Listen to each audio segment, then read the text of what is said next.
The world right now is living through one of the most unpredictable periods in modern politics. Alliances are shifting, trade relationships are under pressure, and global stability is being shaken by the actions of one man, Donald Trump. Tariffs are increasingly being used as political and economic weapons. Economic threats are becoming routine, and long-standing allies are suddenly finding themselves treated more like rivals than partners. Yet, while this turbulence continues to unfold across the global stage, one leader has chosen to take a very different path. Instead of escalating confrontation, instead of threatening allies, and instead of destabilizing the international system even further, Canada's Prime Minister Mark Carney has been doing something else entirely. He has been building alliances, strengthening partnerships, and quietly demonstrating to the world how leadership can function in the Trump era. Many political observers say this moment is a reminder that the role of Prime Minister has evolved dramatically. The job is increasingly international in scope, and foreign affairs can no longer be treated as a secondary responsibility. Engagement with other countries is now central to leadership itself. To understand why Carney's approach is drawing global attention, you first have to understand the environment in which he is operating. The international system that shaped global politics for decades is now under immense strain. For years, countries like Canada relied on relatively predictable relationships with their allies. Trade agreements were stable, diplomatic cooperation was routine, and economic partnerships were generally reliable. But Donald Trump fundamentally altered that equation. Under Trump's approach, tariffs have become a political instrument. Allies have been threatened with economic punishment, and trade relationships that once seemed permanent now feel constantly exposed to sudden pressure. Analysts increasingly describe the situation as a kind of economic storm. In Canada today, economic shocks can be triggered simply by the unpredictable moves or statements of Donald Trump. That reality has forced countries like Canada to rethink how they operate within the global system. When one partner becomes unpredictable, the most rational response is to develop new partnerships and broaden economic relationships. Political commentators have noted that even official statements from Canada are now carefully crafted with this reality in mind.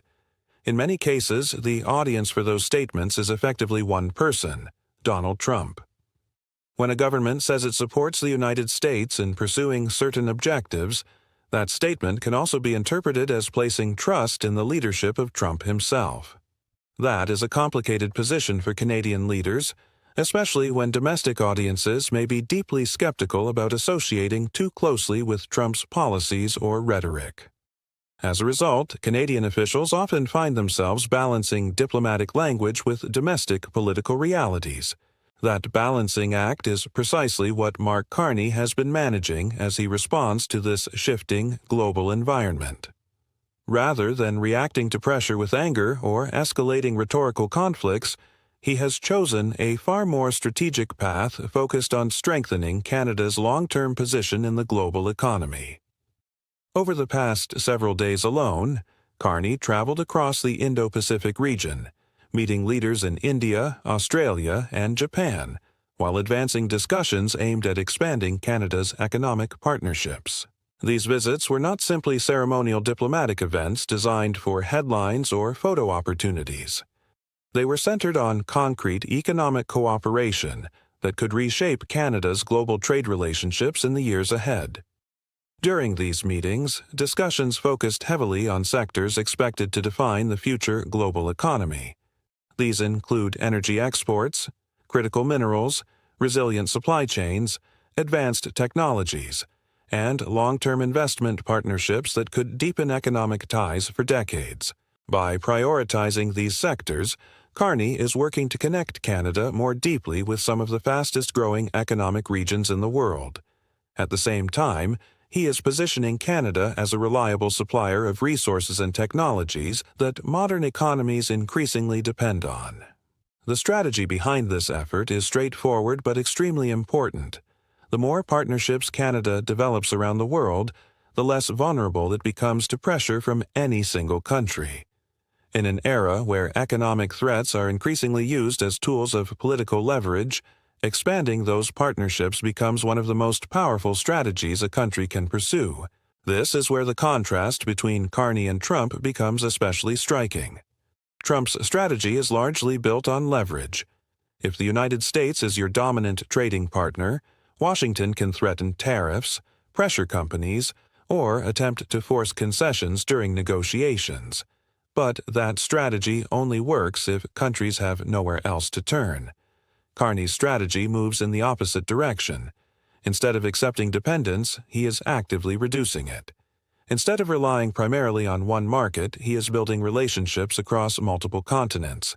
That approach changes the balance of power.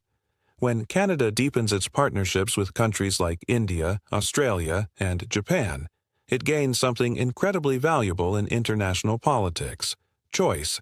And in global diplomacy, the country with more choices often holds greater influence and flexibility. Analysts say the job of Prime Minister has fundamentally changed in this environment. Foreign policy is no longer a secondary issue that leaders can address occasionally. It has become central to leadership itself. Today, a Prime Minister must constantly engage with allies, strengthen trade relationships, and maintain diplomatic ties across multiple regions of the world. That is exactly what Carney has been doing. Because in a volatile world shaped partly by Trump's unpredictability, standing still is simply not an option. Countries must actively build relationships, secure new markets, and reinforce alliances if they want to remain resilient. They must do so quickly and strategically. That is what this recent tour across the Indo-Pacific region was ultimately about. The Prime Minister concluded the 10-day trade mission in Japan after stops in India and Australia. Observers noted that the trip included discussions and agreements related to energy, trade, and critical minerals. While some analysts say it will take time to see the full results of those agreements, many also point out that these kinds of visits represent a long-term investment in Canada's economic future. Some political commentators have emphasized that these trips are becoming increasingly essential. The Prime Minister must spend more time abroad engaging with other capitals, strengthening trade relationships, and reinforcing diplomatic alliances. While domestic issues will always matter, global engagement is now an unavoidable part of governing in a connected and volatile world. What makes Carney's approach particularly notable is that it represents a different philosophy of leadership in global politics.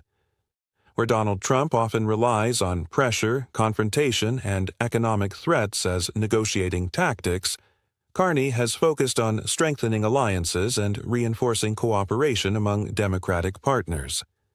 This difference in approach is becoming more visible on the international stage.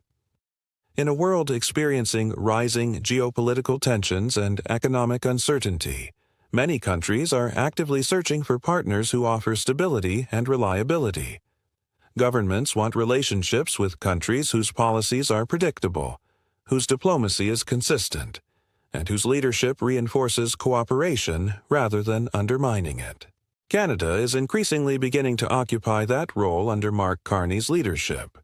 By strengthening relationships across regions like the Indo-Pacific while continuing to engage traditional allies in Europe and North America, Canada is positioning itself as a country capable of navigating modern geopolitical volatility without contributing to the instability itself.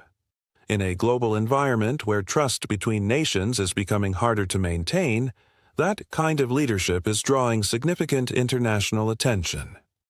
When historians eventually look back at this period, they may describe it as a turning point in global politics, a moment when the international system was shaken by unpredictability and confrontation, but also a moment when some leaders chose a different path. Donald Trump chose disruption. Mark Carney chose diplomacy. Trump chose pressure. Carney chose partnerships. And the result is that while the global system may be changing rapidly, Canada is working to ensure it is not left behind. Instead, under Carney's leadership, Canada is attempting to help shape what comes next in global politics and international cooperation.